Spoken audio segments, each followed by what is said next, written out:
இரண்டாவது ரோமர் 8ஆம் அதிகாரம் 1ஆம் வசனம். ரோமர் 8ஆம் அதிகாரம் 1ஆம் வசனம் என்ன சொல்றாரு? ஆனபடியால் கிறிஸ்து இயேசுக்கு உட்பட்டவர்களாயிருந்து மாம்சத்தின்படி நடவாமல் ஆவியின்படியே நடக்கிற நமக்கு ஆக்கினை தீர்ப்பு. இது என்ன ஆக்கினை தீர்ப்பு சொல்றாருன்னா, பவுல் என்ன சொல்றாரு? நீங்க ரோமர் 7ஆம் அதிகாரம் முழுவதும் வாசிச்சீங்கன்னா, நான் நல்லா வாழ்றேன், என்கிட்ட எந்த குற்றமும் இல்லை. ஆமென். அவர் சொல்றாரு, பிலிப்பியருக்கு எழுதும் போது பேசுறாரு, கலாத்தியருக்கு நிறைய இடத்துல பேசுறாரு, நான் நியாயப்பிரமாணத்தின்படி குற்றம் சாட்டப்படாதவன், ஒரு தப்பும் செய்யலைங்கிறார். ஆனா என் மனசு என்ன குற்றவாளி குற்றவாளி குற்றவாளின்னு தீர்த்துக்கிட்டே இருக்கு அப்படிங்கிறார். புரியுதா உங்களுக்கு? இந்த என் மனசே என்னை ஆக்கினைக்குள்ளாக தீர்க்கிறதிலிருந்து யார் என்னை விடுதலை செய்வார்? ஆமென். அல்லேலூயா. நியாயப்பிரமாணத்தின்படி என்னை கொண்டு போய் ஒரு கோர்ட்ல நிறுத்திங்கன்னா என்னை யாரும் என்ன செய்ய முடியாது? இவன் குற்றவாளின்னு கை நீட்டி சொல்ல முடியாது. அப்படி யாரும் சொல்ல முடியாது. ஆனால் எனக்குள்ள ஒன்று சொல்லிட்டு இருக்க, மற்றவங்களாம் என்னைய என்ன சொல்லுதாங்க? நல்லவன் சொல்லுதாங்க, ஒரு தப்பு செய்யாதவன் சொல்லுதாங்க. ஆனால் என் மனசே என்ன சொல்லுது? இதிலிருந்து யார் எனக்கு விடுதலை தருவார் அப்படிங்கிறார். இதிலிருந்து யார் எனக்கு? ஓ, இயேசுவின் ரத்தம். ஹல்லேலூயா. அவர் என்ன சொல்றார்? இதிலிருந்து எனக்கு விடுதலை தருகிற ஒன்று இருக்கிறது, அதுதான் இயேசுவின் ரத்தம். ஹல்லேலூயா. ஆமென் சொல்லுங்க. அதனால தான் அவர் என்ன சொல்றாருன்னா, மாமிசத்தின்படினா நியாயப்பிரமாணத்தின்படி அந்த வழிகளின் மேல் நம்பிக்கை வைத்து, ஆமென், அந்த காரியங்கள் மேல் நம்பிக்கை வைக்காம ஆவியினாலே கர்த்தருக்கு ஆராதனை செய்து, கையை எல்லாரும் உயர்த்தி, நான் ஆவியினாலே ஆராதனை செய்து, ஹல்லேலூயா, ஆவியினாலே சுவிசேஷத்தை விசுவாசித்து இருதயத்தில் இயேசுவை ஏற்றுக்கொண்ட எனக்கு என் இருதயமே சொல்லுகிறது, நான் குற்றவாளி இல்லை. ஹல்லேலூயா. அதை பத்தி யோவானே சொல்றாரு, நம்முடைய இருதயமே நம்மளை குற்றவாளிகள் என்று தீர்க்குமே ஆனால் அப்படின்னு சொல்லிட்டு அடுத்தால சொல்றாரு, நம்முடைய இருதயமே நம்மை குற்றவாளி என்று தீர்க்காதிருக்குமானால். இதுல எந்த இருதயம் உங்களுக்கு இருக்கு? ஆமென். சபைக்கு எந்த இருதயம் இருக்கணும்? ஹல்லேலூயா. என் இருதயம் என்ன சொல்லணும்? எனக்கு ஆக்கினை தீர்ப்பு இல்லை, என் ஆக்கிரமம் நிவர்த்தி ஆயிடுச்சு. எல்லாரும் சொல்லுங்க, எனக்கு ஆக்கினை தீர்ப்பு இல்லை. எல்லாரும் சொல்லுங்க, எனக்கு என்ன கிடையாது? நரகமே, மரணமே, பாதாளமே. எல்லாரும் சொல்லுங்க, உன் ஜெயம் எங்கே? ஆமென். எனக்கு தண்டனை தீர்ப்பு இல்லை, ஆக்கினை இல்லை. ஆமென். என் இருதயமே சொல்லுகிறது, நான் குற்றவாளி இல்லை, அப்படிப்பட்ட இரத்தத்தால் நான் சுத்தமாயிருக்கிறேன். ஆமென் சொல்லுங்க. ஹல்லேலூயா. இந்த 2வது வசனத்தையே பாருங்க, நமக்கு முடிக்கிறதுக்கு இவ்வளவு நேரம் ஆகுது இல்லையா?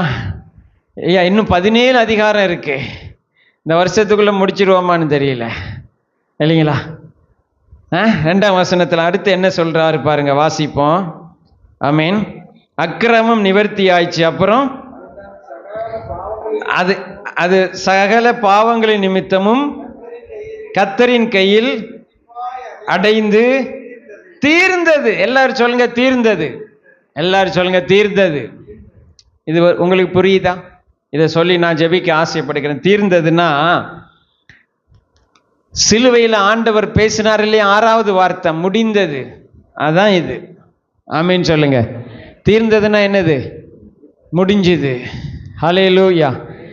என் மேல பிசாசின் ஆளுகை முடிஞ்சுது. எல்லாரும் சொல்லுங்க, என் மேல பிசாசின் ஆளுகை முடிஞ்சுது, வியாதியின் ஆளுகை முடிஞ்சுது, தரித்திரத்தின் ஆளுகை முடிஞ்சுது, கஷ்டத்தின் ஆளுகை முடிஞ்சது, உலகத்தின் ஆளுகை முடிந்தது.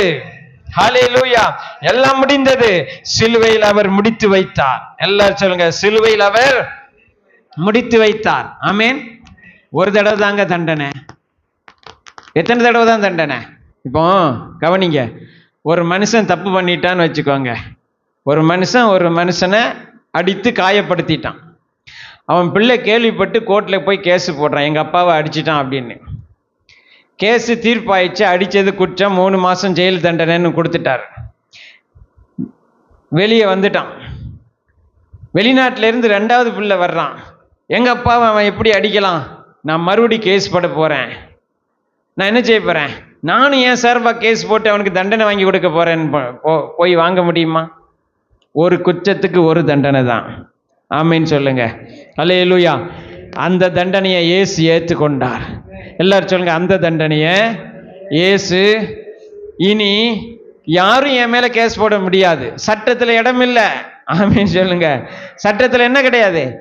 நான் நரகத்துக்கு போவதுக்கு சட்டத்துல இடம் இல்லை. எனக்கு பரலோகம்தான். எல்லாரும் சொல்லுங்க, பரலோகம்தான் என் வீடு.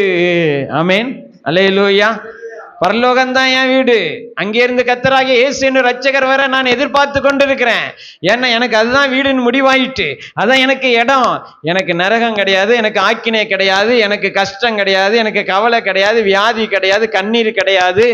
ஏன்னா ஆமீன், என் இயேசு தீர்ந்தது என்று சொல்லுகிறார். என் இயேசு என்ன சொல்லுகிறாரு? தீர்ந்தது. எல்லாரும் சொல்லுங்க, தீர்ந்தது, முடிந்தது. விசுவாசிக்கிறீங்களா? இங்க தான் விசுவாசம் வேலை செய்யுது. இந்த விசுவாசத்தினால தான் நீதிமான் பிழைப்பான். இதை ஒவ்வொரு நாளும் விசுவாசிக்கிறதுனால தான் நீதிமானுடைய வாழ்க்கை வெற்றியாய் ஓடும். அனுதினமும் இதை அறிக்கை செய்வதனால தான் விசுவாசம் என்ன செய்யும்? வளரும். ஆமீன் சொல்லுங்க. ஹல்லேலூயா. இதை நான் பேச போகிறேன். இதை நான் என்ன செய்ய போகிறேன்? ஒவ்வொரு நாளும் என்ன செய்ய போகிறேன்? பேச போகிறேன். ஹல்லேலூயா. இப்போ நான் என்ன செய்யணும்? அதுக்கடுத்து அதான் நம்ம பார்க்க போகிறோம். அதுக்கடுத்து நம்ம என்ன செய்ய போகிறோம்? பார்க்க போகிறோம். ரொம்ப முக்கியமான செய்தி. அதனால ஒவ்வொரு வாரமும் நீங்க தவற விட்டுறாதீங்க. ஆமீன், ஹல்லேலூயா. ஒவ்வொரு வாரமும் என்ன செஞ்சிடாதீங்க?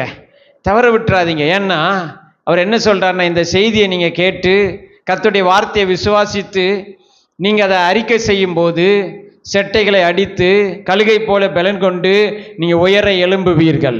உங்க வாழ்க்கையில நீங்க எழும்புவதை பார்ப்பீர்கள். நான் சொல்றேன், இந்த செய்தி முடிவதற்குள்ள இதை விசுவாசிக்கும் போது நீங்க உங்க வாழ்க்கையில உயர எழும்பி இருப்பீர்கள். ஹல்லேலூயா. கடனிலிருந்து எழும்பி இருப்பீர்கள், வியாதியிலிருந்து எழும்பி இருப்பீர்கள், தரித்திரத்திலிருந்து எழும்பி இருப்பீர்கள், சோர்விலிருந்து எழும்பி இருப்பீர்கள். ஹல்லேலூயா. கவலையிலிருந்து எழும்பி இருப்பீர்கள். ஆமீன். உங்க வாழ்க்கையில நிச்சயம் நடக்கும். ஏன்னா கர்த்தருடைய வார்த்தை சொன்னா அது நடக்கும்.